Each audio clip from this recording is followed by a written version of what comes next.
80,000 members.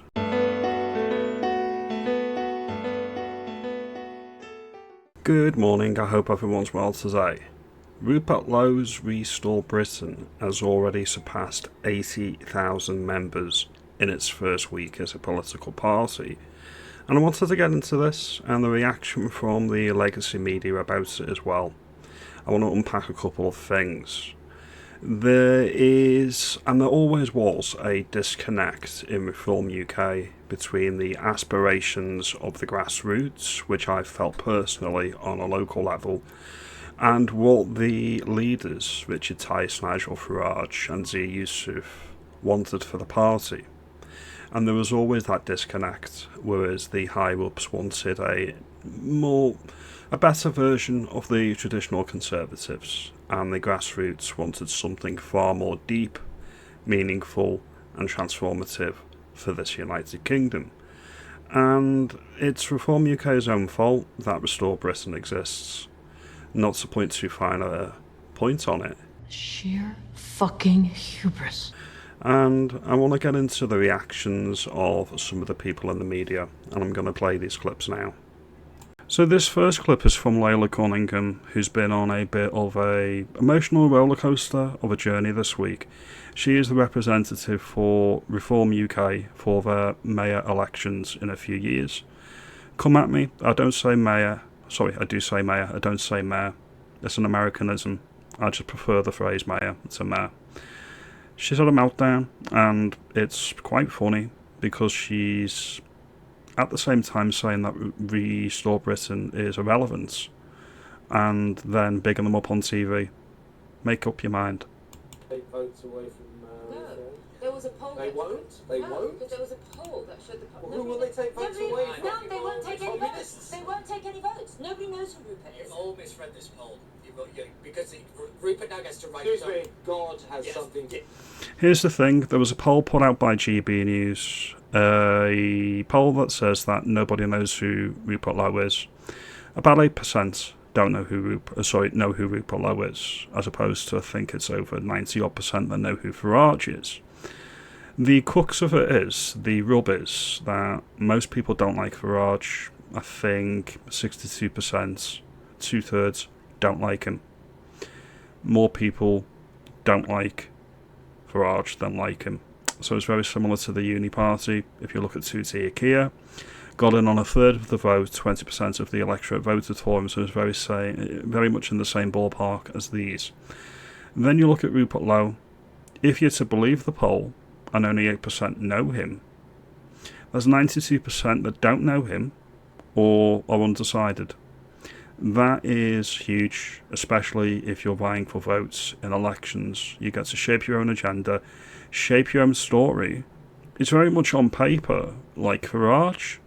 He left the Tories over Maastricht Treaty in the 90s. He's very pro-Brexit, and he's arguably more staunch and right-leaning than Farage. Farage is good at playing up the right-leaning angle, but he's a liberal boomer, and Rupert Lowe's the same. He's a little bit older than Farage, but he seems to be more principled, and that's the difference. And people may look at that and say, well, at least we're getting something authentic. Yeah, basically, this poll actually is in favour of Rupert because he gets to write his own narrative. Nigel Farage is going into the next general election with a favourability rating of minus 62, 66. More people in the country hate him than like him. Is that why we're topping 200 polls? You're topping 200 polls, and I know, as a Reform UK voter in Runcorn and Helsby who voted in Sarah Poachin, and a Restore Britain member, I know that people aren't attached to Reform UK the brand. They're not attached to Farage. They're attached to the idea of none of the above. Something different, something new, something compelling, something that's not been tried in a generation. That is was the unique selling point of Reform UK. Since they've taken all of these Tories, what are they actually doing that's different from what's come before? What are they going to change? These are serious questions that the decent people that are still in Reform UK need to be asking. Be critical, analyse things, make your own decisions. Draw your own conclusions. Because they like the party. Because you've not had the mobilised. Hang on. You've not had any of Everyone it yet. says it's a one-man band, so you can't like the party without liking Farage. You can't have... You can't have just explained why, Layla. Don't be dumb. You're smarter than this. You are smarter than this. both ways. You can't say it's a Very one-man easy. band. I look at Cathilly. And then I look no one at likes the Cathilly reform. by-election. I look at the Cathilly by-election where it's an orchestrated tactical vote and Reform lost it. Because of the small gaps and the fractures of the right. Jamie, So we'll leave that one there. Then we'll move on to the second one, which is from Alex Phillips, where she's been, again like Layla this week, they've been in collective meltdown mode. And I find it odd from the point of view that if Restore Britain are irrelevant, if they're a nothing burger, why are you so irate? Restore has got long left for this world. I disagree because I think the dogs are off the leash. I think, in other words, the narratives are now out there that you can push this stuff and they don't seem to care about the kind of being called a racist or an ethno-national because that moniker Okay, is so a can I tell you how I see this is going to play out? I have a feeling that there is so much craziness around Restore. And, you know, whether you're a nice, sensible, patriotic, non-racist supporter of Restore or a lunatic, the buzz, the online noise around it is really quite terrifying. She's trying the classic leftist tactic here of guilt by association. This was Tice's big mistake a few years ago when he condemned everybody on the Tommy Robinson Unite the Kingdom rallies as that loss, disassociating himself with people that were likely sympathetic to Reform UK and were their grassroots. I was on that rally as a Reform supporter and voter, and I took issue with that, and I will say that. You could have said basically, well, I'm going to say here, this is my channel, this is my platform. I am not responsible for what people comment on my videos. That's their responsibility, not my responsibility. I'm responsible for my own speech, my own language, my own rhetoric. People that subscribe to the channel or watch it, do it by the way if you've not, they're responsible for themselves. It's about individual responsibility, and anybody that watches the channel is free to vote however which way they want. Simple as. When people just, act like going, go home, foreigner, F you, female dog, I hope you die, you know. Right, okay. Again, don't watch or don't read if you don't like it. It's as simple as, it's really that simple. You can turn off the TV, you can change the channel, you can unsubscribe from my channel, you can do all of these things. You really can. No hard feelings. See you later. It's the same thing, and I'm not going to placate to anybody. I'm just going to speak as I find. Then we get on to the final clip here regarding Alex Phillips with Charlie Downs. Now, I've always been a fan of Charlie. I think he's articulate, well-mannered, very, very specific in the use of language, and when you see him on TV debating usual leftists, it's like a great white shark circling a harbour seal. I'll always use that analogy because it's game over. It's game over. And that's the thing with most people on the right who know a bit. They debate the left under the table, which is why we have to resort to smear tactics.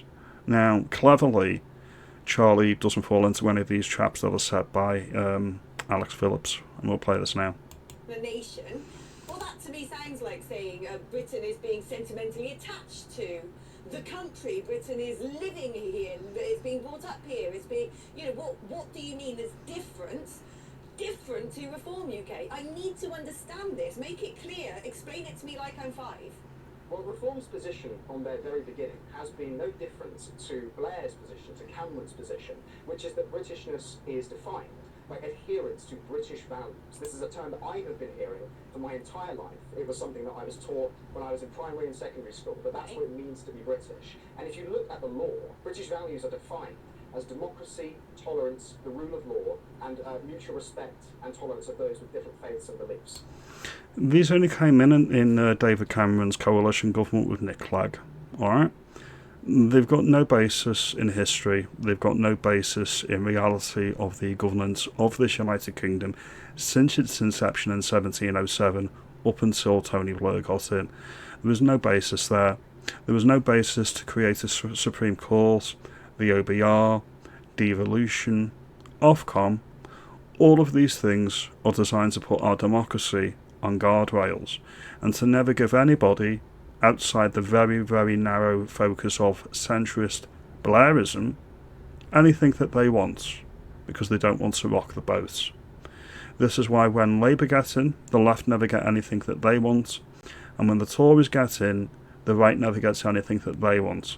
People on both sides of the political spectrum are sick and tired of getting nothing and paying the world for it. This needs to change. Now that, in my view, is nothing at all to do with what it means to be British, because the majority of British people throughout our 1,000-year history have not believed in these values. These are a creation of the Blairite state over the last. So what is it to me? So explain to me what is it that you're saying makes someone British that is different to what they're saying? Well, it's a far deeper thing than that, Alex. It's about a connection to this land. It's about an ancestry here. Okay, but And connection more to than that, isn't anything- that more what than Matt anything- Goodwin Alex, said let me to finish you, here. Please though? let me finish here. More than anything, it is Christian faith. It is ancestry and it's Christian faith. So if you're That not is a our- Christian, you can't be British. Well, I mean, you're certainly, I think, less British if you're not a believer in Christian principles. If somebody was Islamic, then they are certainly less British. Yeah. I completely agree with most of what Charlie says here. There's been some excuse me. There's been some pushback on Charlie for adhering to Christian faith or principles. Well, no. I mean, Christian principles, if not necessarily underpinned by religion, is still the basis of what built Western civilization. That's pretty obvious, alright? If you want to look at Islam, for example, if you look at Saudi, if you look at Mecca, they don't let non-believers in. If you go to Mecca Bingo in Saudi, they don't let anybody in. Now, that if you're not a Muslim, that's intolerant, that's illiberal. Look at the way they treat their women. Look at the way that their democracy actually functions, if they've got a democracy. Look at the way their countries actually run. Ask yourself, do you want the West to go the same way? So actually having that as part of your political rhetoric, saying, well, no, we are a Christian country and we need to preserve the basis of that, I don't see anything wrong with that personally. Again, comment below if you think that's going to alienate people. Let me know. I don't think it will. I really don't. Anyway, we'll end these here. There's been a lot of people online having fun with Restore Britain and the uptick and the surge in popularity. It is early doors, it is early days. A lot can change, and a week is a long time in politics.